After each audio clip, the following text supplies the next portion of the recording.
Welcome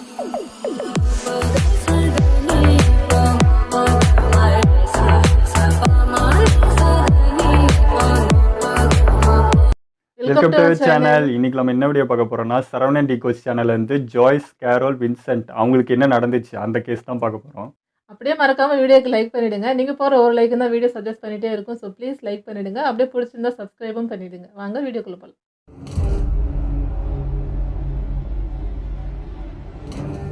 welcome viewers. அது 2006வது வருடம் ஜனவரி மாதம் லண்டன், இங்கிலாந்து. நார்த் லண்டன்ல இருக்கிற ஒரு ஹவுசிங் ட்ரஸ்ட் அந்த வருடத்துடைய ஆரம்பத்துல அவங்களுடைய கணக்கு வழக்குகளை செக் பண்ண ஆரம்பிக்கிறாங்க. அப்படி செக் பண்ணிட்டு வரும் பொழுது அவங்களுடைய ட்ரஸ்ட்டுக்கு கீழே ஒரு பெட்ஷீட் பிளாட் இருக்கு. அதாவது நம்ம ஊர்ல எப்படி ஒரு பெரிய காம்ப்ளெக்ஸ சின்ன சின்ன ரூம்ஸா கட்டி அதுக்கு காமனா ஒரு பாத்ரூமை வச்சு பல குடும்பங்களுக்கு வாடகைக்கு விடுவாங்களோ அதுதான் அங்க பெட்ஷீட் பிளாட்ஸ் அப்படின்னு சொல்லுவாங்க. அப்படி இருக்க அந்த பிளாட்ல வாழ்ந்துட்டு வந்த ஜோய்ஸ் கேரல் வின்சென்ட் அப்படிங்கிற 40 வயது பெண் கடந்த 2 வருஷமாவே பாதி ரெண்ட் மட்டும் தான் கட்டிட்டு வந்திருக்காங்க அப்படின்னும் அவங்க இன்னும் அந்த ஹவுசிங் ட்ரஸ்ட்டுக்கு கிட்டத்தட்ட 2400 யூரோஸ் பாக்கி செட்டில் பண்ண வேண்டி இருக்கு அப்படின்னு தெரிய வருது. சோ அந்த ஹவுசிங் ட்ரஸ்ட் பேலன்ஸ் ரெண்ட்டை கட்ட சொல்லி அவங்க வீட்டுக்கு நோட்டீஸ் அனுப்ப ஆரம்பிக்கிறாங்க.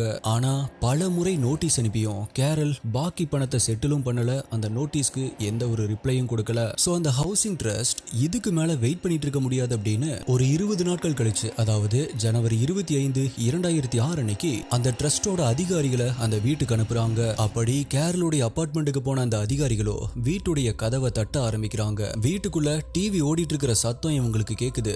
ஆனா வீட்டுடைய கதவு திறக்கப்படல. இதனால கேரல் வேணும்னே வீட்டுக்குள்ள இருந்துட்டு கதவை திறக்காம ஏமாத்திட்டு இருக்காங்க அப்படின்னு நினைச்ச அந்த அதிகாரிகள் வீட்டுடைய கதவை உடைக்க முடிவு செய்யறாங்க. அப்படி அந்த வீட்டுடைய கதவை உடைச்சிட்டு உள்ள போன அதிகாரிகள் கேரல் அங்க சோஃபால உட்கார்ந்துட்டு டிவி பார்த்துட்டு இருக்கிறத பார்த்து அதிர்ச்சியில உறைஞ்சு போய் நிக்கிறாங்க. அதான் கேரல் டிவி பார்த்துட்டு இருக்காங்களே அவங்கள பார்த்து எதுக்காக இவங்க உறைஞ்சு போய் நிக்கணும் அப்படின்னு கேட்டா, கேரல் சோஃபால உட்கார்ந்து டிவி பார்த்துட்டு தான் இருந்தாங்க. ஆனா அங்கதான் அந்த அதிகாரிகளுக்கு ஒரு ட்விஸ்ட் காத்துட்டு இருந்துச்சு. அந்த ட்விஸ்ட் என்ன, அடுத்து அங்க என்ன நடந்துச்சு அப்படிங்கறத பத்தி தான் இன்னைக்கு வீடியோல நம்ம டீகோட் பண்ண போறோம். நீங்க பார்த்துட்டு இருக்கிறது சரவணன் டீகோட்ஸ். நான் உங்கள் சரவணன். வாங்க இன்னைக்கு வீடியோக்குள்ள போலாம்.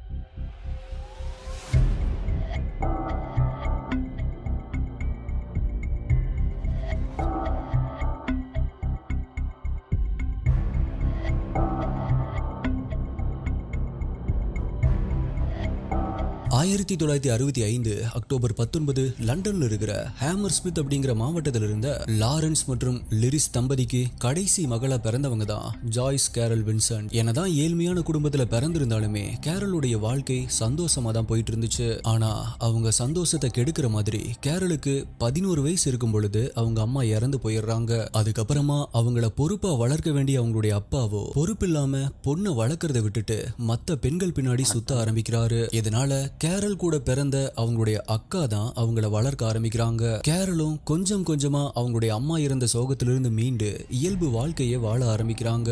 லண்டன்ல இருந்த ஒரு பெரிய ஷிப்பிங் கம்பெனில 1985ல செக்ரட்டரியா ஜாயின் பண்றாங்க. அப்படியே படிப்படியா முன்னேறி ஒரு நல்ல பொசிஷனுக்கு வராங்க.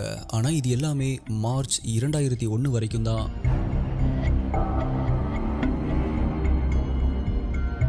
மார்ச் 2001ல திடீர்னு அவங்க பார்த்துட்டு இருந்த வேலையை ரிசைன் பண்ணிட்டு பிசிக்கல் மற்றும் டொமஸ்டிக் அபியூஸால பாதிக்கப்பட்ட பெண்கள் போய் வாழக்கூடிய இடத்துல வாழ ஆரம்பிக்கிறாங்க. மேலும் அவங்க பார்த்துட்டு இருந்த ஹை பேயிங் ஜாபான கார்ப்பரேட் வேலையை விட்டுட்டு ஒரு ஹோட்டல்ல கிளீனரா போய் வேலைக்கு ஜாயின் பண்றாங்க. இது அவங்க சுத்தி இருந்த எல்லாருக்குமே ரொம்ப ஆச்சரியமா இருந்திருக்கு. பிகாஸ் ரொம்ப சந்தோஷமா எல்லார்கிட்டயுமே அன்பும் பாசமும் காமிச்சிட்டு இருந்தவங்க எதுக்காக திடீர்னு இப்படி டொமஸ்டிக் அபியூஸ் விக்டிம்ஸ் இருக்கிற இடத்துல போய் வாழணும், எதுக்கு சம்பந்தமே இல்லாம கிளீனரா போய் சேரணும்னு யோசிச்சாங்க. கேரளுடைய ஃப்ரெண்ட்ஸ் அண்ட் ஃபேமிலி அவங்க கிட்ட உனக்கு என்ன ஆச்சு, யாரும் அபியூஸ் பண்ணாங்க, ரிலேஷன்ஷிப்ல என்ன பிரச்சனை அப்படின்னு பல கேள்விகளை கேட்டாங்க. பட் அவங்க யாருடைய கேள்விக்குமே பதில் சொல்லாம கொஞ்சம் கொஞ்சமா அவங்கள சுத்தி இருந்த எல்லார்கிட்ட இருந்துமே விலக ஆரம்பிச்சவங்க தன்னை வளர்த்த சிஸ்டர்ஸ் கிட்ட இருந்த கான்டாக்ட கூட கம்ப்ளீட்டா கட் பண்ணிட்டு தனியா வாழ ஆரம்பிக்கிறாங்க.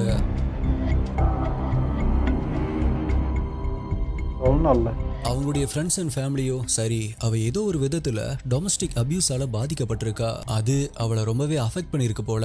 மேலும் கேரளை அபியூஸ் பண்ணவன் திருப்பி அவளை கண்டுபிடிச்சிட கூடாது அப்படிங்கிறதுக்காக கூட அவ இப்படி இருக்கலாம். சோ கொஞ்ச நாட்களுக்கு அவளை டிஸ்டர்ப் பண்ண வேண்டாம், எல்லாமே சரியான பிறகு அவளே திரும்பி வருவா அப்படின்னு முடிவு பண்ணி கேரளை டிஸ்டர்ப் பண்ணாம அவங்களுக்கான ஸ்பேஸை கொடுக்குறாங்க. இப்படியே ஒரு 2 வருடங்கள் போகுது.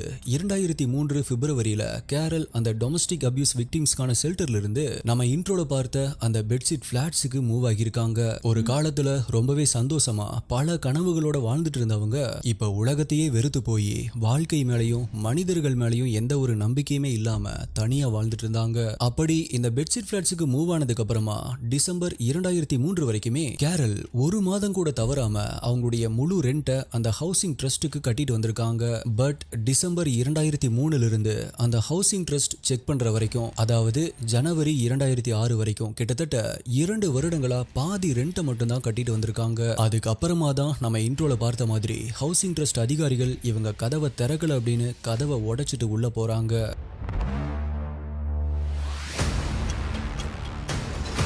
முதல்ல அப்படி உள்ள போன அதிகாரிகள் வீடு முழுவதுமே ரொம்பவே இருட்டா இருக்கிறத பாக்குறாங்க. ஆல்சோ அந்த மெயின் டோரை உடைச்சிட்டு வீட்டுக்குள்ள போக ட்ரை பண்ணும்போது அவங்களுடைய காலுக்கு அடியில ஏதோ தட்டுப்படுற மாதிரி இருக்கு. அது எல்லாமே கேரளுக்கு அனுப்பப்பட்ட லெட்டர்ஸ். அது பார்க்க எப்படி இருந்துச்சு அப்படின்னா, பல மாதங்களா அவங்க வீட்டுக்கு வந்த எந்த ஒரு லெட்டர்ஸையுமே அவங்க எடுத்து கூட பார்க்கல, அப்படியே அங்கேயே இருக்கட்டும் அப்படின்னு விட்ட மாதிரி இருந்திருக்கு. அதே சமயம் அந்த வீடு முழுக்க பல வருடங்களா பூட்டி இருந்தா ஒரு மாதிரியான துர்நாற்றம் வரும் இல்லையா, அந்த மாதிரியான ஒரு துர்நாற்றம் வர்றதையும் நோட்டீஸ் பண்ணிருக்காங்க. அதுக்கப்புறமா தான் நான் இன்ட்ரோல சொன்ன மாதிரி ரொம்பவே வியர்டான ஒரு விஷயத்தை அந்த அதிகாரிகள் நோட்டீஸ் பண்றாங்க. அந்த வீட்டுக்குள்ள டிவி ஓடிட்டு இருந்த சத்தம் கேட்டுச்சு அப்படின்னு சொன்னேன் இல்லையா, எஸ், ஒரு நபர் அங்கிருந்த சோஃபால உட்கார்ந்து அந்த டிவியை பார்த்துட்டு இருக்கிறத பாக்குறாங்க. இவ்வளோ பெரிய கும்பல் வீட்டுக்குள்ள கதவை உடைச்சிட்டு வந்திருக்காங்க அப்படிங்கிற கவலை துளி கூட இல்லாம மும்முரமா டிவி பார்த்துட்டு இருந்திருக்காங்க.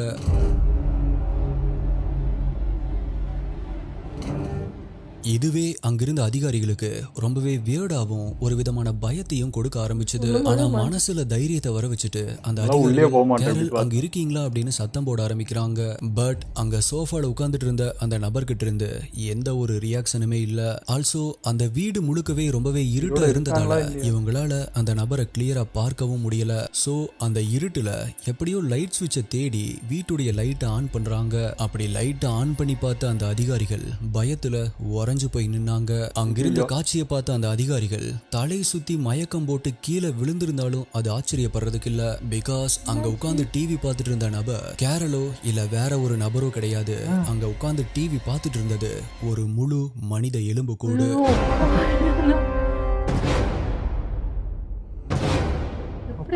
அந்த சோஃபால ரொம்பவே மோசமா வெறும் எலும்பு கூடு மட்டும்தான் இருந்திருக்கு. சில வினாடிகள்ல பதறி வெளியே ஓடி வந்த அந்த அதிகாரிகள் போலீஸ் கிட்ட இன்ஃபார்ம் பண்றாங்க. அப்படி கிரைம் சீனுக்கு வந்த போலீஸ் அந்த உடல் பயங்கரமா டீகம்போஸ் ஆகி இருந்ததால போலீஸால அது கேரல் தானா அப்படிங்கறத உறுதி செய்ய முடியல. சோ போலீஸோ அந்த எலும்பு கூட அட்டாப்சிக்கு அனுப்பிட்டு கிரைம் சீனை சீல் பண்றாங்க. அந்த உடல் 90% டீகம்போஸ் ஆகி இருந்ததால டாக்டர்ஸால ப்ராப்பரான அட்டாப்சி எதுவும் பண்ண முடியல. பட் அந்த எலும்பு கூடில் இருந்த பற்களையும் கேரளுடைய டென்டல் ரெக்கார்ட்ஸையும் மேட்ச் பண்ணி பார்க்கும் பொழுது ரெண்டுமே மேட்ச் ஆகி இருக்கு. சோ அந்த எலும்புக்கூடு கேரளுடைய தான் அப்படிங்கிறது உறுதி செய்யப்படுது. போலீஸ் இப்ப கேரல் எப்படி இறந்திருப்பாங்க, அவங்களுடைய மரணம் இயற்கையா இல்ல அதுக்கு பின்னாடி ஏதாவது மர்மம் ஒளிஞ்சிருக்கா அப்படின்னு இன்வெஸ்டிகேட் பண்ண ஆரம்பிக்கிறாங்க.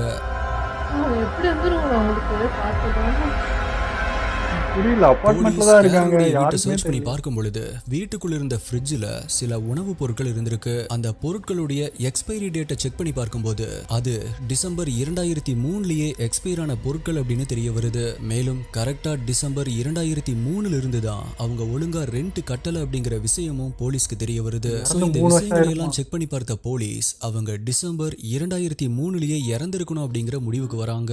அவங்க யாரு கூடயும் கான்டாக்ட்ல இல்லாததால அவங்க இறந்து போய் 2 வருஷத்துக்குமே யாருக்குமே தெரியாம இருந்திருக்கு. இந்த இடத்துல உங்களுக்கு ஒரு டவுட் வரலாம், ப்ரோ ஜனவரி 2006 வரைக்கும் அவங்க ஃபுல் ரெண்ட்டை கட்டல அப்படின்னாலும் பாதி ரெண்ட்டை கட்டிட்டு இருந்தாங்க அப்படின்னு சொன்னீங்களே, அப்போ டிசம்பர் 2003லயே அவங்க இறந்து போயிருந்தாங்க அப்படின்னா 2006 வரைக்கும் எப்படி பாதி ரெண்ட்டை கட்டியிருப்பாங்க அப்படின்னு உங்களுக்கு ஒரு சந்தேகம் வரும். அதுக்கு காரணம் கேரல் டொமஸ்டிக் அபியூஸால பாதிக்கப்பட்ட விக்டிமா இருந்ததால இந்த மாதிரி பாதிக்கப்பட்ட பெண்களுக்கு உதவி பண்ற இன்னொரு ஏஜென்சி அவங்களுடைய பாதி ரெண்ட்டை கொடுக்க ஆரம்பிச்சிருக்காங்க. அதுவும் அதுவும் அந்த பாதி ரெண்ட்டை ஸ்ட்ரெயிட்டா அந்த ஹவுசிங் ட்ரஸ்ட்டுக்கே அனுப்பிடுவாங்க அப்படிங்கறதால கேரல் டிசம்பர் 2003லயே இறந்து போயிட்டாங்க அப்படிங்கிற விஷயம் தெரியாத அந்த ஏஜென்சியும் 2006 வரைக்கும் மாசம் தவறாம பாதி ரெண்ட்டை பே பண்ணிருக்காங்க. சரி ப்ரோ, ரெண்ட்டை அந்த ஏஜென்சி கட்டிட்டு இருந்தாங்க, ஓகே. அந்த ஹவுசிங் ட்ரஸ்டுடைய ஆட்கள் கேரளுடைய வீட்டுக்குள்ள உடைச்சிட்டு போகும்பொழுது டிவி ஓடிட்டு இருந்துச்சு அப்படின்னு சொன்னீங்க இல்லையா? கேரல் டிசம்பர் 2003லயே இறந்து போயிருந்தாங்க அப்படின்னா அவங்களால அந்த வீட்டுடைய கரண்ட் பில்ல கட்டியிருக்க முடியாது. அப்படி 2 வருஷமா கரண்ட் பில்ல கட்டல அப்படின்னா கண்டிப்பா கரண்ட் கட் பண்ணிருப்பாங்களே. அப்ப எப்படி டிவி ஓடிட்டு இருந்திருக்கும் அப்படின்னு லாஜிக்கா உங்களுக்கு அடுத்த ஒரு டவுட் வரும். கரெக்டான கேள்விதான். கேரளுடைய பேங்க் அக்கவுண்ட்ல நிறைய பணம் இருந்ததால அவங்க பில்ஸ் எல்லாமே அக்கவுண்ட்ல இருந்து ஆட்டோமேட்டிக்கா டெபிட் ஆகிருக்கு. அதனால அவங்க வீட்டுடைய கரண்ட்டும் கட் பண்ணப்படல. இது ஓகே.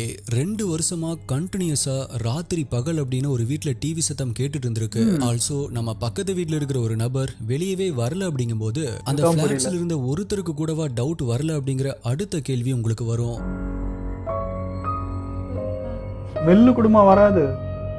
இதுக்கான பதில், அந்த பிளாட் ஒரு பிஸியான ஷாப்பிங் காம்ப்ளெக்ஸுக்கு மேல லொகேட் ஆகி இருந்ததால அந்த காம்ப்ளெக்ஸ் முழுக்கவே இரவு பகல் அப்படின்னு ரொம்பவே சத்தமா தான் இருக்கும். சோ அந்த சத்தத்துல இந்த டிவியுடைய சத்தம் அங்கிருந்தவங்களுக்கு பெருசா கேட்கல. மேலும் அந்த பிளாட்ஸ்ல பக்கத்துல தங்கியிருந்த முக்காவாசி பேர் கேரல் மாதிரி டொமஸ்டிக் அபியூஸால பாதிக்கப்பட்ட நபர்கள் அப்படிங்கறதால யாருமே யார்கிட்டயுமே அதிகமா பேச்சுவார்த்தை வச்சுக்காம இருந்திருக்காங்க. அப்படியே கேரல் இல்லாததை நோட் பண்ண சில பேரும் அவங்க வீட்டை காலி பண்ணிட்டு போயிட்டு தான் நினைச்சிட்டு இருந்திருக்காங்க. சரி ஓகே ப்ரோ, இது எல்லாத்தையுமே விட்டுறலாம். ஒரு நபர் இறந்து போய் அந்த உடலை அப்படியே வச்சிருந்தா கண்டிப்பா அந்த உடல் அழுகி போகும். அப்படி அழுகி போன அந்த உடல்ல இருந்து ரொம்பவே மோசமான துர்நாற்றம் அடிக்கும் இல்லையா? அப்படி அடிக்கிற துர்நாற்றம் கூடவா அங்க சுத்தி இருக்கிறவங்களுக்கு சந்தேகத்தை எழுப்பல அப்படின்னு உங்களுக்கு தோணலாம். பட் நான் முன்னாடியே சொன்ன மாதிரி அந்த பிளாட்ஸ் ஒரு ஷாப்பிங் காம்ப்ளெக்ஸுக்கு மேல லொகேட் ஆகி இருந்ததால அந்த பிளாட்ஸுக்கு சைட்ல அந்த ஷாப்பிங் காம்ப்ளெக்ஸ்ல இருந்த கடைகள் எல்லாமே அவங்க குப்பைகளை கொற்ற இடம் இருந்திருக்கு. சோ எப்பவுமே அந்த பிளாட்ஸ்ல இருந்தவங்களுக்கு அந்த குப்பை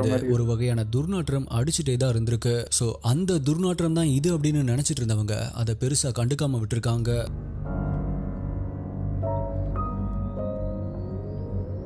இந்த கேஸை கேட்ட நமக்கே இத்தனை சந்தேகம் வரும் பொழுது போலீஸ்க்கு வராமலே இருந்திருக்கும். சோ கேரளுடைய இறப்புக்கு பின்னாடி யாருக்காச்சும் பங்கு இருக்குமோ அப்படின்னு போலீஸும் சந்தேகப்பட்டாங்க. அப்படி போலீஸ் சந்தேகப்பட்ட முதல் ஆள் கேரள பிசிக்கலா அபியூஸ் பண்ணி அவங்களுடைய சந்தோஷமான வாழ்க்கையை கெடுத்த, அவங்க நிம்மதியை கெடுத்த அவங்களுடைய எக்ஸ் பாய் ஃப்ரெண்ட் தான். பட் போலீஸ் எவ்வளவோ முயற்சி பண்ணியும் அவங்களுக்கு கேரளுடைய எக்ஸ் பாய் ஃப்ரெண்ட் பத்தின எந்த ஒரு ப்ராப்பரான டீடைல்ஸுமே கிடைக்கல. அதனால அவனை தேடுறத கைவிடுறாங்க.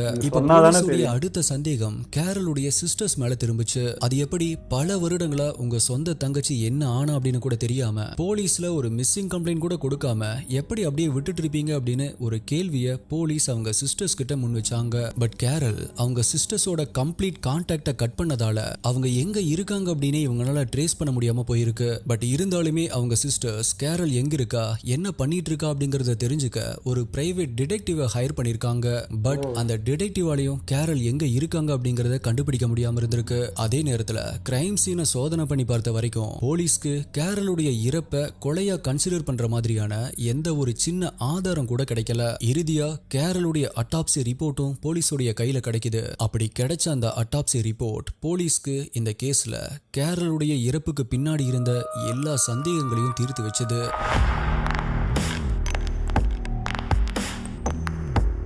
என்னதான் டாக்டர்ஸால ப்ராப்பரான அட்டாப்சி பண்ண முடியல அப்படின்னாலும் கேரளுடைய எலும்பு கூட அப்சர்வ் பண்ண வரைக்குமே அதுல எந்த ஒரு வித்தியாசமான விஷயங்களையோ அன்நேச்சுரல் முறையில இறந்ததற்கான அறிகுறிகளோ இல்ல அப்படின்னு கன்க்ளூட் பண்ணியிருந்தாங்க. மேலும் அவங்க இறப்பிற்கு காரணம் அவங்களுக்கு இருந்த ஏதோ ஒரு வகையான ஹெல்த் ரிலேட்டட் இஷ்யூஸா தான் இருக்கும் அப்படின்னு கன்க்ளூட் பண்ணாங்க.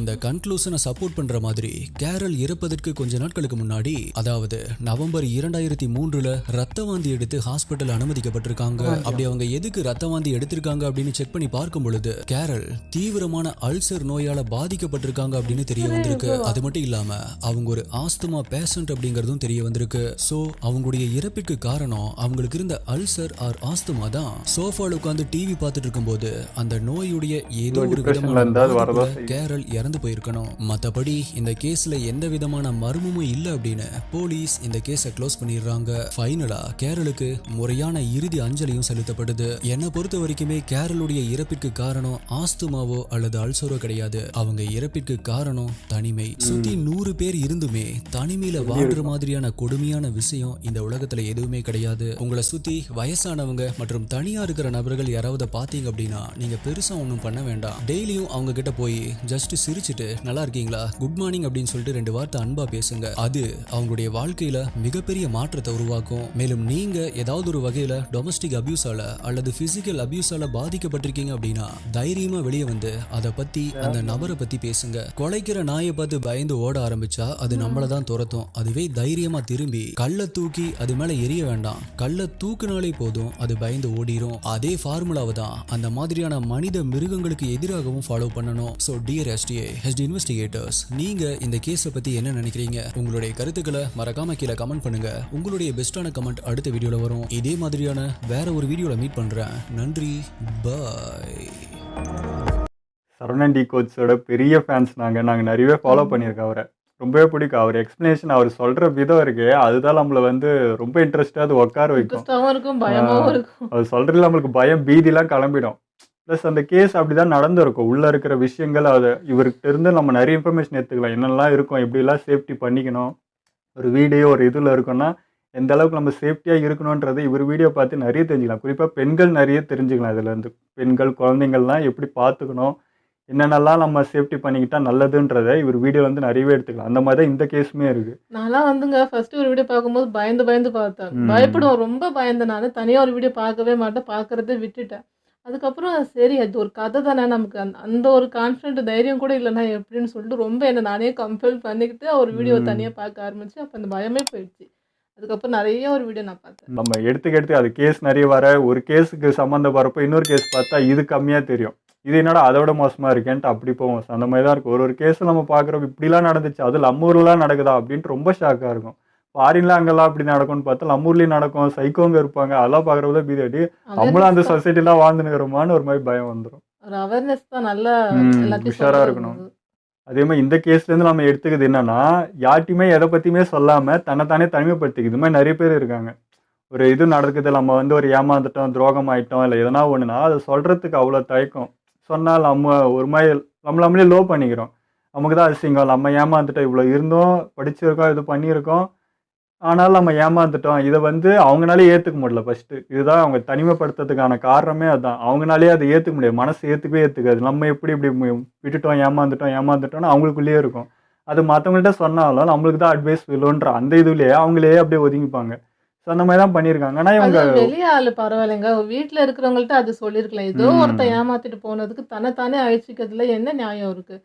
அது அவன் தேய்ச்ச மாதிரி தானே. கடைசியில் அவங்க லைஃப் தான் டோட்டலாக போச்சு, எதுவுமே அனுபவிக்க முடியாமல். என்னன்னா அந்த ஒரு காப்பக மாதிரி இருந்தாங்கல்ல, அங்கே இருந்துட்டு தானே தனியாக ஃப்ளாட்டுக்கு வரலான்னு முடிவு பண்ண. அந்த டிசிஷன் அளவுக்கு அவங்க மைண்டு கண்ட்ரோலாக வந்திருக்குன்னா அவங்க ஃபேமிலிக்கிட்டே பேசியிருக்கலாம், அப்படி எதனா ட்ரை பண்ணியிருந்துருக்கலாம். இப்போ என்னங்க, அந்த குற்றவாளி தப்பிச்சான், இவங்களோட உயிரும் போச்சு, லைஃபு போச்சு, எல்லாமே போச்சு. ஆனால் குற்றம் செஞ்சவன் அப்படியே தான் அவன் வாழ்ந்துட்டு தான் இருப்பான். அவனையாவது அது மாட்டி விட்டுட்டு போயிருந்திருக்கலாம் அப்படின்றது இந்த முடிவு தான் அப்படின்றது. இவங்க வந்து தற்கொலை முயற்சி கூட எடுத்துக்கல, டிப்ரெஷன் ஆகி சரியாக சாப்பிடாம அல்சர் வந்து அதனால இறந்துருக்காங்க மாட்டாங்க. உங்களுக்கு ஒன்று நடக்கும்போது தானே நான் பாதிக்கப்பட்டேன், நான் ரொம்ப ஸ்ட்ரெஸ்ஸாக இருக்கேன், நான் மன அழுத்தத்தில் இருக்கேன், நான் தனிமையில், உங்களை நீங்களே என்னமோ ஒரு பெரிய இதுக்குள்ளே போய் வச்சுக்கிறீங்க, தேவையே கிடையாது. ஸோ அதான் இவங்க சப்போஸ் எங்கள் ஃபேமிலி கிட்ட சொல்கிறதுக்கும் தயக்கம், வெளியே சொல்கிறதுக்கும் தயக்கம்னா அட்லீஸ்ட் ஒரு நல்ல சூழ்நிலையில் போய் நின்று இருக்கலான்ட்டு அது மறக்க ட்ரை பண்ணியிருக்கலாம், அதுலேருந்து வெளியே வர ட்ரை பண்ணியிருக்கலாம். புது ஆளுங்கள்ட்ட பேசுகிறப்போ நம்ம மனம் மாறி இருக்கும், அதை பண்ணியிருக்கலாம். இவங்க திரும்ப அதுக்குள்ளேயே அந்த சர்க்கிள்குள்ளேயே உட்கார வச்சு அவங்க சொல்லியிருக்கவே தேவை கிடையாது, யார்கிட்டையும் சொல்லிருக்க வேணாம், அட்லீஸ்ட் பழகி இருக்கலாம். அவங்களுக்கு என்ன பீப்புள் மேலேயும் ஒரு நம்பிக்கை. ஒரு பர்சனால எல்லா பீப்புளும் ஏன் அப்படி திங்க் பண்ணணும்? எல்லாரும் அப்படி இருக்க மாட்டாங்க. அது ஏன் அப்படி அவங்க யோசிச்சாங்கன்னு தெரியல. டிப்ரெஷன் அதிகமாக இருந்தால் ஒழுங்காக சாப்பிடலன்னா அல்சர் வரும். அல்சர் அவ்வளோ எல்லாரும் நினச்சிக்கோங்க, அல்சர் சும்மா சாப்பிடலன்னா அல்சர் மாத்திரை போட்டு புண்ணு தானே சரியாக போயிடுங்க. அதுதான் இருக்கிறதுலே பயங்கர டேஞ்சர். அதனால இறந்தவங்களும் நாங்கள் பார்த்துருக்கோம். ஸோ அது அவ்வளோ சிம்பிளாக விடக்கூடாது. ஹெல்த்து ரொம்ப முக்கியம், ஹெல்த்தை நல்லா பார்த்துக்கணும், அவ்வளோதான். ஏன்னா இந்த அல்சர் பிரச்சனை எனக்குமே இருக்குது. எனக்கு என்னுடைய வெயிட் பார்த்தீங்கன்னா 75 kg கிட்ட இருந்தேன். இந்த வீடியோடைய ஃபஸ்ட்டு எங்களோட வீடியோ ஸ்டார்டிங் போய் பாருங்கள், அப்படியே எலும்பு கூடமே உட்காந்து இருப்பேன். வெறும் 55 கிலோ 54 கிலோ வந்தேன். அவ்வளோ டிப்ரெஷன் அந்த அல்சர்னால தான் அவ்வளோ உருக்கிச்சு என்னுடைய உடம்பே. திரும்ப அதுலேருந்து மீண்டு வந்து சரி நம்மளுக்காக நம்மளே தான் பண்ணிக்கணும், சும்மா இதே நினச்சிருந்தா வேலைக்காகன்னு சொல்லி யூடியூப்கே வந்தோம். வந்து இப்போ பீப்புள் கூட பேச ஆரம்பிக்கிறோம், அவங்க கூட இன்டர்மெண்ட் பண்ண ஆரம்பிக்கணும் போட்டதா எங்களுக்கு எனர்ஜி வருது. இப்போ பழைய வீடியோ பாருங்க, இப்போ எங்களுக்கு பாருங்க, அதுலேயே டிஃபர் தெரியும் எந்த அளவுக்கு மாறி இருக்கும்ன்ட்டு. ஸோ பேச பேச பண்ணதான் நம்மளுக்கு வரும். இங்கே இருக்கிறவங்க பிடிக்கலையா, அப்போ பிடிச்ச இடத்துல நம்ம தான் சூஸ் பண்ணிக்கணும், நம்ம தான் மாறிக்கணும். இவங்களுமே என்கிட்ட எதுவுமே சொல்லலைங்க. எதுவுமே என்கிட்ட ம். பேசல, எதுவுமே சொல்லல. இவங்களும் அப்படிதான் இருந்தாங்க. நான் போய் போய் கேட்பேன். "ஒண்ணும் இல்லம்மா, அதும்மா" இப்படியே தான் அது சொல்ல சொல்லிட்டு வந்தாங்க. வராது. இப்ப வரைக்கும் எனக்கு அந்த கோவம் இருக்கு. ஏன் சொல்லல அப்படின்ட்டு. அது ரொம்ப தப்பு. அந்த மாரி பண்ணவே கூட இருக்கிறவங்களே நீங்க நம்ப மாட்டீங்க, பேச மாட்டேன். வேற யாருதாங்க? அப்போ கூட இருக்கிறவங்களுக்கு அது எவ்வளோ வலியா இருக்கும். நம்பி சொல்ல மாட்டியா, பேச மாட்டியா அப்படின்ட்டு ஒண்ணு இருக்கும்ல. அது இவங்கலாம் தூங்காமலே இருந்துக்கிறாங்க. எத்தன மாசம்? ஒரு 15 நாள் கிட்ட தூங்கல. 15 நாளா? 15 நாள் கிட்ட நைட்டு ஃபுல்லா தூங்கல. தூக்கமே இல்லாம அது இன்னொன்னு ஸ்ட்ரெஸ் ஆயி, ரொம்ப அது அல்சர் ரொம்ப இதாயிடுச்சு. அதுக்கப்புறமா தான் கொஞ்சம் கொஞ்சம் ட்ரீட்மெண்ட் பண்ணி தன்ன தானே நல்ல நல்ல கண்ட்ரோல் இவங்களுக்கு. இவங்கள மாரி கண்ட்ரோல் என்னால இருக்க முடியாது. அது வேணான்னா வேணாம் தான் ஃபுட்டுல. அவ்ளோ ஸ்ட்ரிக்ட்டா இருப்பாங்க. இப்போ வரைக்கும் இருக்காங்க. அதனாலயே உடம்பு இப்போ நல்லா கொஞ்சம் க்யூர் ம். ஆயிருக்கு. அதுதான் அது வந்து அந்த இதுக்கு வர்றதுக்கு ஒரு பிடிமானம் வேணும். இப்போ எனக்கு வந்து லவ் இருக்கு, இவங்க மேல லவ் இருக்குன்றது தான் என்ன அதுலேருந்து வெளிய வர வச்சுச்சு. சப்போஸ் எதுவுமே எந்த பிடிமானமே இல்லன்னு வச்சுக்கோ, இந்த மாரி தான் அப்படியே தனிமையா உட்காந்துட்டு வீட்டுக்குள்ள அப்படியே உட்காந்துட்டு இருக்க வேண்டியதா, வேற எதுவுமே தோணியிருக்காது. இவங்க யோசிப்பாங்க நமக்குன்னு அது ஒண்ணு ஏன்னா இருக்கணும். ஆமா நான் இருக்கேன், இவள பார்க்கணுமே, இவளுக்காக நம்ம ம். இருக்கணும், நம்ம இப்படியே இருக்கக்கூடாது, உடம்பு கெடுத்துக்கூடாதுன்ட்டு அது ரொம்பவே இவங்களுக்கு இருந்துச்சு. அது இருந்ததுனால தான் அதுவுமே ஒரு மோட்டிவ் தான் இவங்களுக்கு. ஸோ இப்போ இவங்க இப்போ 2 பேருமே வந்துட்டோம். சரி இவங்களுக்காக இப்போ நான் வந்துட்டேன். இப்போ 2 பேருமே வந்து அடுத்த கட்டத்துக்கு போணும். லைஃப்ல இது இப்படியே உட்காந்துட்டு அத நினைச்சுட்டே உட்காந்தா அந்த வலி உள்ள இருக்க தான் செய்யுது. அது ஒரு டிப்ரஷன் ஏமாந்துட்டோம், ஏமாத்திட்டான் நல்ல ஃப்ரெண்டு தான். நல்ல இதுல இருந்துச்சு. அவன் அவன் போய் இப்படி பண்ணிட்டானேன்ற அந்த ஒரு இது. அது வந்து ஏன் சொல்ல முடியல அப்படின்னா, ஏமாந்துட்டோன்றது ஒரு வலி. அது வந்து ஷேர் பண்ணவே முடியல. அது வந்து உள்ளேயே தாக்கல. நம்மளுக்குள்ளயே என்னடா இது நம்ம போய் இப்படி விட்டுட்டோம். நம்ம போய் இந்த விஷயத்துல போய் இவ்ளோ வீக்கா இருக்கோன்றது நம்மளுக்குள்ளேயே கேள்வி. அது அது அவங்க நம்மள மீறி போயிடக்கூடாதுன்றது நடக்கிறதுங்க. தான். ஒரு துரோகம்ன்றது நம்மள மீறி நடக்கிறது தானே. ம். நம்ம என்ன தெரிஞ்சு போய் மாட்றோமா என்ன? ஒரு நம்பிக்கைய ஒருத்தவங்க உடைக்கிறான்னா, அது என்ன பண்ண முடியும்? நம்ப தான் முடியும். நம்பிக்கை வைக்க தான் முடியும். அத யூஸ் ம். பண்ணிக்கிறாங்கன்னா, அது நம்ப கையில இல்லல்ல. அதான் அது வந்துடுச்சு. எனக்குன்னு ஒரு பிடிமானம் இருந்ததுனால இவங்களுக்காக நான் திரும்ப வந்தேன். எனக்கு கண்ட்ரோல் வச்சுக்கிட்டேன். இல்ல இது நம்மள நம்பி ஒருத்தி இருக்கா, அவளுக்காக வரணுன்ட்டு திரும்ப எழுந்து வந்தேன். அதுக்கப்புறம் நம்ம பீப்பிளோட இங்க இருக்கிற பீப்பிள்ஸ் எனக்கு வந்து செட் ஆகல அப்படின்னா, ஓகே வேற இப்ப அதுதான் சொன்னேன். அந்த இடத்துல இருந்தா அந்த இதுல இருக்கோம்னா, வேற இடத்துல நம்ம தான் சூஸ் பண்ணிக்கணும். மாத்திக்கணும். இப்ப எனக்கு YouTubeல வரேன், இவங்க கூட பேசுறேன். இவங்க என்ன திட்டுறாங்களோ, இல்ல என்ன பாராட்டுறாங்களோ, ஆக மொத்தம் இது வேற ஜேர்னிக்கு வரும்போது பிஸியா இருக்கோம் இப்ப நம்ம. வேற எது எண்ணங்கள் வருது. அதே நெனச்சிட்டு இல்லாம, இப்ப நம்ம வீடியோ பத்தி யோசிக்கிறோம், பேசுறத பத்தி யோசிக்கிறோம், நெறைய இன்ஃபர்மேஷன் எடுத்துக்கிறோம். இப்ப இந்த வீடியோல நம்ம சிரிக்கிறோம் சொன்னோன்றதுக்காக மெயினா. நெறைய வீடியோ பேசுறோம், சிரிக்கிறோம். நல்லா ஒரு என்ன சொல்றது, இப்ப எங்கள வந்து அண்ணா, அண்ணின்றாங்க. நாங்க தம்பி, தங்கச்சின்றோம். நல்ல ஒரு ஒரு பாண்டிங் கிரியேட் ஆகுது. இந்த மாரி மாத்திக்கணும். அதாவது சூழ்நிலைய மாத்திக்கிட்டாலே எல்லாமே திரும்ப நம்ம கண்ட்ரோலுக்கு வந்துரும். அப்படி மாறிக்கணும். இந்த மாரி நம்ம வந்து தனிமைப்படுத்திக்கிட்டு எதுவுமே வேணான்னு ஒதுங்கிட்டோம்னு வச்சுக்கோங்க, நல்லா இருக்காது. இடத்த மாத்திக்கணும். அது இந்த இடம் பிடிக்கல, இந்த பிளேஸ் பிடிக்கல, ஆளுங்க பிடிக்கலன்னா வேற இடம் கண்டிப்பா இருக்கும். எங்கள மாரி கிடைச்ச மாரி கிடைக்கும். ஸோ அத நோக்கி போறது தான் நல்லது. ஆமா. YouTube வந்து ஒரு பெரிய சேஞ்ச் எங்களுக்கு. ரொம்ப ஒரு ம். ஒரு என்ன சொல்றது? ஒரு ஹேப்பியா வச்சுக்குது. உங்களோட கமெண்ட்ஸோ, நீங்க பேசுறதோ அந்த மாதிரி. ம். அதுவும் இல்லாம இவங்க வந்து சொன்னாங்கல்ல, நான் இருக்கிறதுனால இவ என்ன நம்பி ஒருத்தி இருக்கா அப்படிங்கிற தாட்ட விட, பர்சனலாவே இவங்களுக்கு வந்து டக்குன்னு எதுலயும் வந்து கிவ் அப் பண்ணக்கூடாதுன்னு ஒண்ணு இருக்கும். நான் அதுல வரேன். அது எப்படி இப்படி இருக்க முடியும்? நான் வரேன் ம். பாரு. அப்படின்ட்டு அந்த தாட் இவங்களுக்கு அதிகமாவே இருக்கு. அதுவும் ரொம்ப முக்கியமான ஒண்ணு. அது எல்லாருக்குமே இருக்கணும் ஆனா. ஏன்னா இவங்க வீடியோ கூப்பிடுறப்போ நான் ரொம்ப தயங்கினேன். இந்த மூஞ்சி இப்படி பல்லு வச்சுக்கிட்டு நம்ம சிரிச்சா பண்ணா அது ஏத்துப்பாங்களா? அது பார்க்கறதுக்கு அழகா இருக்குமா? அப்படின்ற இதுவும் எனக்கு நிறையவே இருந்துச்சு. இவங்க ரொம்ப கான்ஃபிடென்ட்டா இருந்தாங்க. பட் எனக்கு அது வர ரொம்ப லேட் ஆச்சு. ஒரு 8 மாசம் கிட்ட பேசி தான் ம். YouTubeக்கே வந்தோம். பட் வந்ததுக்கப்புறம் பேச ஆரம்பிச்சதுக்கப்புறம் ஏத்துக்கிட்டாங்க. இன்னொன்னு என்னடா ஒண்ணு இது அப்படின்ற என்னன்னா, மாரி ஒண்ணு ஆயிடுச்சு. ஸ்டார்ட் பண்ணாதாங்க அதுக்காக ஒண்ணு போவோம். ஸ்டார்ட் ம். பண்றதுக்கு முன்னாடியே நெகட்டிவா யோசிச்சுட்டு, இது இது அதுன்னு யோசிக்கக்கூடாது. போனா தான் அதுக்காக நம்ம ப்ரிப்பேர் ஆவோம். போக போக அது மாறும். ம். அடியே எடுத்து வைக்காம இது இப்படி இப்படின்னு அப்படியே ஒரே இடத்துல உக்காந்துக்கிறதுக்கு ட்ரை பண்ணி பார்க்கலான்றது தான். ம். ஆனா நான் நெனச்சத விட மாற்றம் தாங்க. உள்ள வந்தா ஏத்துக்கிட்டாங்க. தொடர்ந்து சப்போர்ட் பண்ண ஆமா. ஆரம்பிச்சாங்க. அதெல்லாம் பெரிய விஷயம். மறக்கவே மாட்டேன் லைஃப்ல. நாங்க YouTubeல இன்னும் சக்சஸ் ஆகி இன்னும் பெரிய இடத்துக்கு போனாலும் சரி, அந்த ஆரம்பத்தில சப்போர்ட் இந்த மூஞ்ச சப்போர்ட் பண்ணாங்க பாரு. நான் ஆமாங்க. எங்க ஆங்கிள் பார்க்கன்னு கூட தெரியாது. பேன்னு உட்கார்ந்து இருந்திருப்போம் நாங்கலாம். அப்படி இருந்தே அத பார்த்து சூப்பர்ன்னு என்கரேஜ் பண்ணி எங்கள இந்த இடத்துக்கு உட்கார வச்சிருக்காங்க. அதுதான் பெரிய விஷயம். அது மறக்கவே மாட்டேன் இப்ப லைஃப்ல. கூட நான் வந்து இந்த பழைய வீடியோலாம் போய் கமெண்ட் பண்றோம். எங்களுக்கு ஒரு அது எம்பாரசிங்கா இருக்கும். எங்களுக்கு ஐயோ! ஆக்வர்டா இருக்கு. ஐயய்யோ! ஏன்பா இந்த வீடியோவ பார்க்குறீங்க ஆமா. அப்படின்ட்டு. எங்களால அது பார்க்க முடியாது. அப்ப நல்லா கிளியராவும் இருக்காதா? ம். ஒரு மாதிரி இருக்கும். ஆனா அதையும் போயிட்டு அத போய் பார்த்துட்டு அவங்க வந்து ஹார்டின் போடுறாங்க. ஆமா. நல்லா அது இருக்குன்றாங்க. எப்படின்னு தான் தெரியல. எப்படிங்க? அப்படின்ற மாரி இருக்கும். ஸோ எங்களோட வியூவே மாறுச்சு. ஓகே யூடியூப்ல வந்து நம்ம நல்ல இது பண்றோம் அப்படின்னா, உருவம் அந்த இதெல்லாம் பார்க்கறது இல்ல. நல்லா பண்ணுறோமா அததான் அவங்க என்கரேஜ் பண்ணுறாங்கன்னு புரிஞ்சிச்சு. ஸோ அதை நோக்கி அப்போ எங்களுமே ஆளுங்களாம் வரவே கூடாதா? ஏன் இந்த மாதிரி அழகாக இருக்கிறவங்க இவங்க தான் வந்து மீடியா முன்னாடி மூஞ்சி காட்டணுமா? எங்களுமே ஆளுங்களாம் காட்டவே கூடாதா என்னன்றதுக்கு தான் அதை உடைக்கணுன்னே வந்தது. நம்மளை பார்த்து 4 பேர் வரட்டும், இந்த மாதிரி ஆளுங்களும் வரலாம், பேசலாம், கான்ஃபிடென்ட் அவங்களுக்கு வரட்டும். எங்களாலே முடியுதுன்னா அப்போ எங்களை மாதிரி இருக்கிறவங்க கண்டிப்பாக வருவாங்க. பள்ளி எடுப்பா இருக்குது, இது இருக்குது, ஒரு மாதிரி இருக்குன்றவங்கலாம் வந்து என்ன சொல் ஃபோட்டோ எடுக்கிறது. நான்லாம் அப்படி தான். இந்த ஃபோட்டோ எடுனா கூட நான் குரூப்பில் கூட எங்கேயுமே நிற்க மாட்டேன், எங்கன்னா போய் ஒழிஞ்சிப்பேன், அப்படி தான் நிற்பேன். ஸோ நான் அதை உடச்சி வெளியே வந்த மாதிரி நம்மள மாதிரி வரணும். இவங்கெல்லாம் வந்து அப்படியே ஒதுங்கிட்டு இவங்கெல்லாம் வரவே கூடாது அப்படின்னு ஒன்று இருக்குது. அப்படிலாம் கிடையாது, யார் வேணால் வரலாம். டேலண்ட் இருக்குது, இல்லை நம்ம பேசுறது பிடிச்சிருக்குன்னா கண்டிப்பாக சப்போர்ட் பண்ணுவாங்கன்றது எங்கள் மூலியமாக நீங்கள் தெரிஞ்சுக்கலாம். கான்ஃபிடென்ட் நமக்குள்ள ஃபர்ஸ்ட் நாங்கள் முன்னுதாரணமாக இருக்கிறத விட இந்த மாதிரி இருக்கிற சப்போர்ட் பண்ணுறதுக்கு பீப்புள் இருக்காங்க. நீங்கள் அவங்கள நம்பலாம், அவங்கள நம்பி நீங்கள் தாராளமாக வரலாம். ஆமாம். அவ்வளோ நல்ல உள்ளங்கள் இருக்குது. ஓகே, எங்களோட வீடியோ உங்களுக்கு பிடிச்சிருந்தா லைக், கமெண்ட், ஷேர் பண்ணிடுங்க. மறக்காம சப்ஸ்கிரைப் பண்ணுங்க.